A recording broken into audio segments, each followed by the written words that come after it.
आज Doubtnut app download करें। Doubtnut पर अपने सभी गणित, रसायन विज्ञान, भौतिक विज्ञान और जीव विज्ञान के डाउट्स का करो सफाया। बस प्रश्न की फोटो खींचो, एक ही प्रश्न को क्रॉप करो और तुरंत वीडियो सोल्यूशन पाओ। अभी डाउनलोड करें। हेलो एवरीवन, हमें क्वेश्चन दिया गया है, दिए गए चित्र में त्रिभुज एबीसी के शीर्ष y equal to f x equal to a x square plus b x plus c पर स्थित है।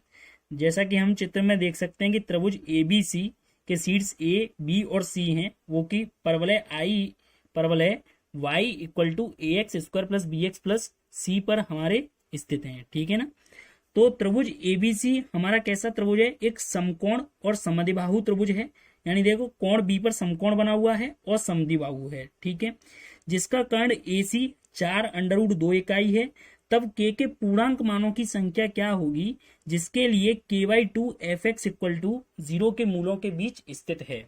तो देखो, सबसे पहले हमें एक वक्र दिया हुआ है y equal to f x, जो कि बराबर है a x square plus b x plus c के। ये हमारा एक परवलय को निरूपित करता है जो कि ऊपर की ओर खुला हुआ है। फिर इन्होंने बताया है कि त्रिभुज जो एबीसी है वो हमारा कैसा त्रिभुज है? एक समकोण त्रिभुज है। समकोण त्रिभुज यानी कोण बी हमारा 90 डिग्री का है और समद्विबाहु त्रिभुज भी है। तो देखो, कोण बी के सामने वाली भुजा क्या होती है? यानी समकोण के सामने वाली भुजा कर्ण होती है। इसका मान हमें दिया हुआ है AC, ये हमें दी हुई है 4√2। अब चूंकि जो बाकी यानी जो बची हुई दोनों भुजाएं वही बराबर होंगी, क्योंकि देखो कर्ण तो सबसे त्रिभुज में सबसे बड़ी भुजा होती है और ये समद्विबाहु त्रिभुज भी है। इसका मतलब यहाँ पर हम कहेंगे कि जो AB इक्वल टू क्या होगा? BC होगा। यानी ये वाली भुजा और ये वाली भुजा आपस में बराबर होंगी। ठीक है, चलो ठीक है, ये चीज मान ली हमने। अब हमें क्या करना है कि हमें बेसिकली इस समीकरण के मूल निकालने हैं। सबसे पहले इस समीकरण के मूल, कौन सी समीकरण के? A x square plus b x plus c equal to 0 होगा, तो हमें उस समीकरण के मूल निकालने हैं। जैसे कि हम देख सकते हैं कि ये समीकरण एक तो हमारी बिंदु ए पर 0 हो रही है, एक बिंदु सी पर 0 हो रही है। ठीक है ना। तो मान लेते हैं कि बिंदु ए के निर्देशांक हमने मान लिए x1, 0 और बिंदु सी के निर्देशांक हमने मान लिए x2, 0। क्योंकि देखो, बिंदु ए हमारा x अक्ष पर स्थित है, तो बिंदु ए के निर्देशांक x1, 0, बिंदु सी के निर्देशांक x2, 0 और x1 और x2 इस समीकरण के मूल भी होंगे, क्योंकि यहां पर हमारी समीकरण 0 के बराबर हो रही है। ठीक है। तो अब हमारा टारगेट क्या रहेगा कि हमें ये दूरी निकालनी है। अब चूंकि हमें देखो ओ बिंदु के निर्देशांक भी पता है 0, 0, तो हम पहले चलते हैं त्रिभुज AOB में। तो देखो, त्रिभुज OAB में चलें तो हम अगर बात करें, जैसे कि ये कोण हमारा 90 डिग्री का है। ठीक है ना। तो अगर जैसे कि हम जानते हैं कि जैसे कि ये कोण A है, तो इसके सामने वाली भुजा क्या है? अगर हम त्रिभुज ABC को लें तो इसके सामने वाली भुजा BC है, और अगर कोण C लें तो इसके सामने वाली भुजा क्या है? AB। तो जब सामने वाली भुजाएं बराबर हैं तो फिर सामने वाले कोण भी बराबर होंगे। तो यहां से हम कह सकते हैं कि जो कोण A होगा वो हमारा कोण C के बराबर होगा। बिल्कुल, क्योंकि कोण A के सम्मुख भुजा हमारी BC है और कोण C के सम्मुख भुजा हमारी AB है। तो त्रिभुज OAB में अगर हम साइन A का मान निकालें तो साइन A क्या होता है? साइन A नहीं, कॉस A निकालते हैं। ठीक है ना। तो बेसिकली कॉस A यानी आधार बटे कर्ण। अब हमने साइन A क्यों नहीं निकाला? क्योंकि हमें OA के बारे में बताना है। तो ये A, तो इसके सामने वाली भुजा तो OB होगी। ठीक है ना। और तो ये लंब हो गई OB, और OA आधार हो गया इस त्रिभुज में, और AB कर्ण हो गया। तो cos A हमें क्या मिलेगा? OA बटे OB। ठीक है। OA बटे OB नहीं, ये हमें AB मिलेगा। ठीक है। अब बात करें हम त्रिभुज, अगर OBC में बात करें तो त्रिभुज OBC में बात करेंगे तो इसमें भी अगर मैं कोण cos C निकालूं तो ये हमें कितना मिलेगा? तो ये हमें मिलेगा OC अपॉन BC मिलेगा। ठीक है ना। अब चूंकि हमें पता है कि कोण A कोण C के बराबर है, कोण A कोण C के बराबर है, इसका मतलब क्या होगा कि cos AB हमारा cos C के बराबर होगा। बिल्कुल ठीक है। तो OA upon AB equal to बराबर होगा equal to OC upon BC।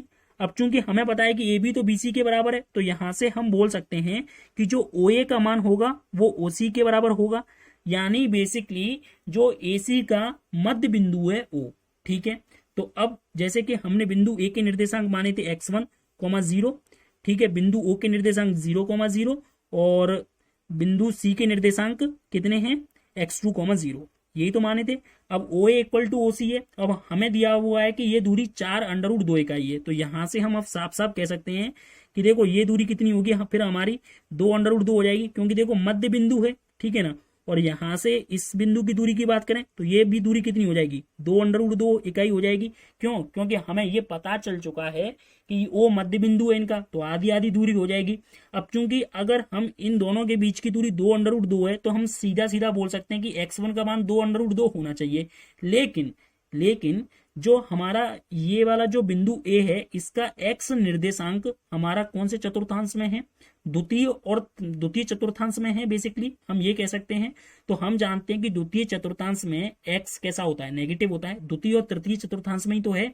तो यानी अगर देखो यहाँ पर ये द्वितीय चतुर्थांश है, यहाँ पर हम देखें तो ये द्वितीय और ये तृतीय, तो इसमें x नेगेटिव होगा। तो यहाँ पर हम बात करेंगे कि x1 का मान हमें -2√2 मिल जाएगा, और c तो हमारा प्रथम और चतुर्थ चतुर्थांश में, तो इसमें x हमारा पॉजिटिव होता है, तो x2 हमें 2√2 मिल जाएगा।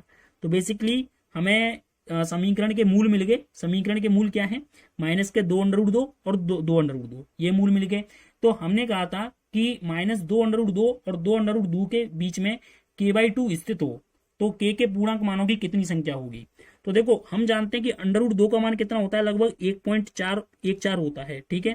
तो x1 का मान हमें कितना मिल जाएगा, -2.8, और x2 का मान हमें कितना मिल जाएगा, 2.8। तो सबसे पहले हम k = 0 से चलते हैं। तो देखो k = 0 के लिए क्या 0 इन दोनों मूलों के बीच में स्थित है, बिल्कुल स्थित है, ठीक है। फिर हम चलते हैं k = 1 के लिए। तो k = 1 के लिए क्या 1/2 इन दोनों के मूल में 1/2 इन दोनों मूलों के बीच स्थित है, बिल्कुल स्थित है। फिर k = 2 के लिए चलते हैं।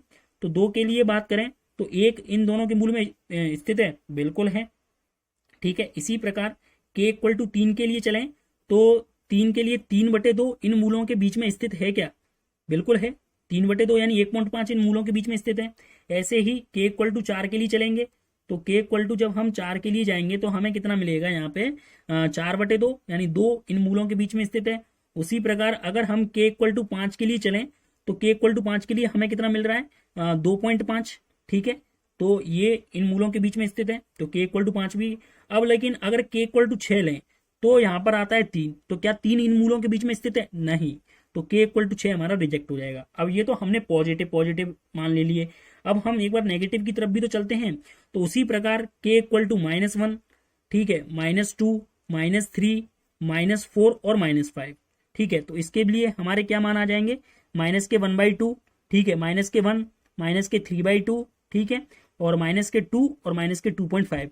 फिर अगला हमारा -3 आएगा, जो कि इनके मूलों के बीच में स्थित है नहीं। तो k के हमें कितने मान मिले, 0 से लेके 5 तक, ये तो हो गए 6 और 5, और ये 6 और 5 11।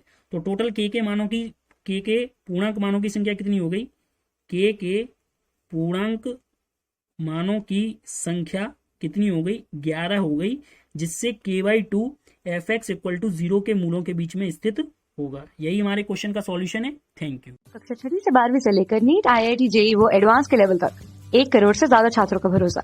आज ही डाउनलोड करें डाउटनेट ऐप या व्हाट्सएप करें अपने सारे डाउट्स 8400 400 400 पर।